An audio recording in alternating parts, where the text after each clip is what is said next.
4 PM news network में दोस्तों आपका स्वागत है। मैं हूं आपके साथ राशिद ज़हीर। प्रधानमंत्री जी के अलावा भारतीय जनता पार्टी में आपको कोई नेता प्रचार करता हुआ नजर आता है? सोचिए, योगी जी नजर आते हों, कुछ और केंद्रीय मंत्री अपनी रैलियां कर रहे हों, नजर आता है। जहां भी देखूं वहीं तू, हर सू तू ही तू। तो प्रधानमंत्री जी साउथ के अंदर टहल रहे हैं, अपने प्रोग्राम को आगे बढ़ा रहे हैं। बंगाल में भी चले गए, संदेश खाली का मसला भी उठाने की कोशिश की जा रही है। बल्कि ममता बनर्जी की ज़मीन को और ज़्यादा तंग करने की कोशिश कर रहे हैं। साउथ में भी उन तिलों में से तेल निकालने की कोशिश की जा रही है जहां पर सीटें नहीं मिल पाती। तो फिर ये हिंदी पट्टी में क्या हो रहा है? बाकी तमाम जगह और कौन है प्रधानमंत्री जी के अलावा? आपने सोच लिया इस बीच कौन है? अमित शाह जी तो हैं, लेकिन वो रणनीति बनाते हैं, जनताओं की रैली तो नहीं करते। तो फिर कौन है? आप गौर कीजिए, ईडी। अब आप कहेंगे कि ईडी प्रचार कैसे कर रही है? आप मुझे प्रदेश का नाम बताइए, मैं आपको बताता हूं कि विपक्षी जो फाइटर्स हैं, तेजस्वी यादव हों, अखिलेश यादव हों, DK शिव कुमार हों, हेमंत सोरेन हों, ममता बनर्जी हों, शरद पवार हों, कहाँ कहाँ लेकर जाऊँ आपको? कहाँ ले जाऊँ बताइए? कोई और जगह बताइए, हरियाणा हो, दिल्ली में केजरीवाल हो, पंजाब के अंदर हो, जहां विपक्षी फाइटर्स हैं वहां पर ईडी अपने नोटिसेस दे रही है। गोया के प्रधानमंत्री जी भी काम कर रहे हैं और ईडी भी डरा धमकाकर अपना काम कर रही है। तो एक तरफ प्रधानमंत्री जी की अपील साउथ में भी, ममता बनर्जी के इलाके में, और दूसरी तरफ ईडी अपना काम कर रही है। आपको उत्तराखंड में हरक सिंह रावत को देख लीजिए, तमाम ऐसे फाइटर्स को जो कि 2024 में रोड़ा बन सकते हैं। आपके गले के नीचे से ये बात उतरती है कि उन्हीं लोगों को नोटिस आ रहे हैं। एक बंदा कर्नाटक से जो DK शिव कुमार उठा है, उसके बारे में देखिए, हमारे अंदर एक मीडिया के अंदर बात भी है, या रातों रात स्टार भी बना देते हैं और रातों रात हीरो से जीरो भी कर देते हैं। प्रधानमंत्री जी को एक ज़माने से जो गोदी मीडिया हीरो बना रखा है, मुझे नज़र नहीं आता। ऐसी 5 उपलब्धियां अगर मैं पूछूं 10 बरस में कि आप बताइए क्या है प्रधानमंत्री जी की, तो मेरी समझ में नहीं आता कि इनके बड़े से बड़ा नेता क्या जवाब देगा। वो नोटबंदी को कहेगा, GST को कहेगा, 370 को कहेगा, या 22 जनवरी को कहेगा, राम मंदिर वाला मामला। मुझे समझ में नहीं आता कि 2014 में अरब किसानों की आय में कोई फ़र्क हुआ, बेरोज़गारी की जो दर थी उसमें कुछ फ़र्क हुआ, कर्जे जो बढ़ रहा है उसमें कुछ फ़र्क हुआ, आम आदमी की ज़िंदगी में कुछ फ़र्क हुआ। सड़कें नो डाउट कुछ बनी हैं, इसमें कोई दो राय नहीं है, लेकिन उनको किस तरह से कनाडा की कंपनियों को बेचा जा रहा है, वहाँ से टोल वसूला जा रहा है, और बाकी देश के हालात क्या हैं वो नितिन गडकरी ने बता दिए हैं। तो ऐसी कोई भी चीज़ आप नहीं गिन सकते। 22 जनवरी हुआ, 370 के बारे में कह सकते हैं, लेकिन पूरे देश पे, लोगों पे जो इम्पैक्ट पड़ा हो, ऐसी कोई खबर है?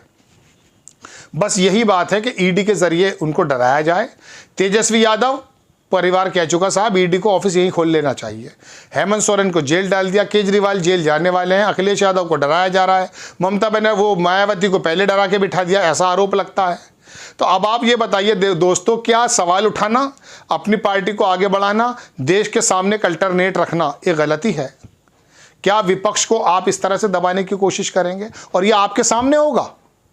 पहले ममता बनर्जी को पूरी तरह से बदनाम करने की कोशिश, संदेश खाली में शाहजहां शेख नाम का अगर कोई व्यक्ति है, वहाँ की पुलिस जाने, वहाँ के लोग जाने।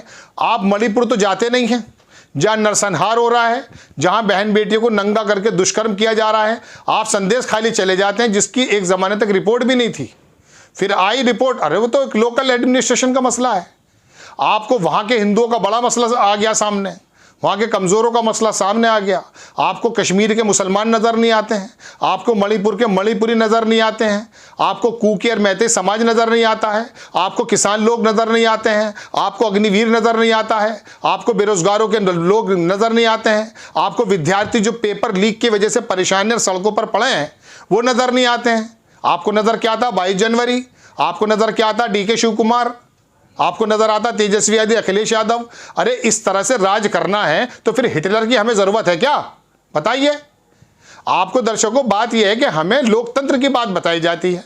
अगर ये ईडी तंत्र बनेगा, मुंबई की सरकार आप रातों रात गिरा देंगे, आपके जहाज और आपके जो कह सकता हूं विमान प्राइवेट विमान, जेट विमान आएंगे और वो रिक्शे वाले को और टेम्पो में चलने वाले विधायक को आप उसके अंदर बिठाएंगे, लेके जाएंगे आसाम और वापस आके राहुल नार्वेकर आपका काम कर देगा आरोप के मुताबिक, वहां का विधानसभा स्पीकर। तो फिर ये सरकारें ऐसे बनेंगी क्या?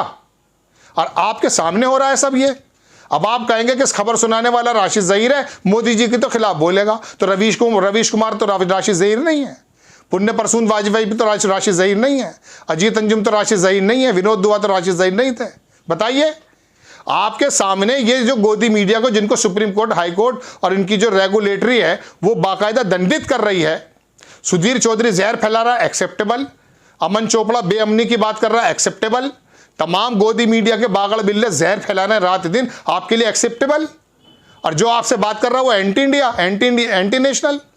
ये क्या, ये परसेप्शन किसने बना दिया है? ये परसेप्शन बनाया दरअसल एक जमात को सामने रख करके। अगर उसका प्रोसिक्यूशन हो रहा है तो होने दीजिए बराबर। आप ये बताइए, हमारा ऐसा व्यवहार था कि निर्भया को लेके तो पूरा देश सड़क पर था ना। मनमोहन सिंह जी किस प्रकार से उसमें वो हुए, किस तरह से घेरा गया है। आप लोग कहीं से कोई बूढ़ा आदमी उठा लाओ महाराष्ट्र से, एक अभियान चला दो, मैं हूं अन्ना चला दो, दुनिया भर के काम चला दो, सरकार गिरा दो। और अब 10 बरस से क्या हो रहा साहब? मोदी भजन। दर्शकों, बात यह है कि अब फिर जब लड़ने की बात आती है, ये जितना भी बचा हुआ लोकतंत्र है उसके अंतर्गत ये पार्टियां अपना रजिस्ट्रेशन करा के अगर सड़क पर लड़ती हैं, वोटर के बीच में अपनी बात लेकर जाती है, तो गोदी मीडिया पहले बदनाम करेगा, आप उनके पीछे ईडी छोड़ दोगे। अब ये बताइए, अखिलेश यादव रावलपिंडी से तो आया नहीं है, तेजस्वी यादव फैसलाबाद का तो है नहीं, डीके शिव कुमार जो है कोई ISIS का आदमी तो है नहीं, है तो इसी देश के लोग।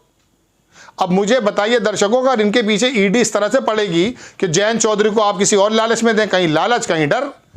प्रधानमंत्री चरण सिंह को भारत रत्न दे रहे हैं, कोई जमीर बेचू नेता ये भी कह बैठा है कि मैं कैसे मना कर दूं। पहले चवन्नी बोलता था कि चवन्नी समझा है क्या, पुष्पा का हीरो लगने लगा था। अचानक वो तो चवन्नी की जगह दुवन्नी भी नहीं बचा, उसका समाज उसके खिलाफ है।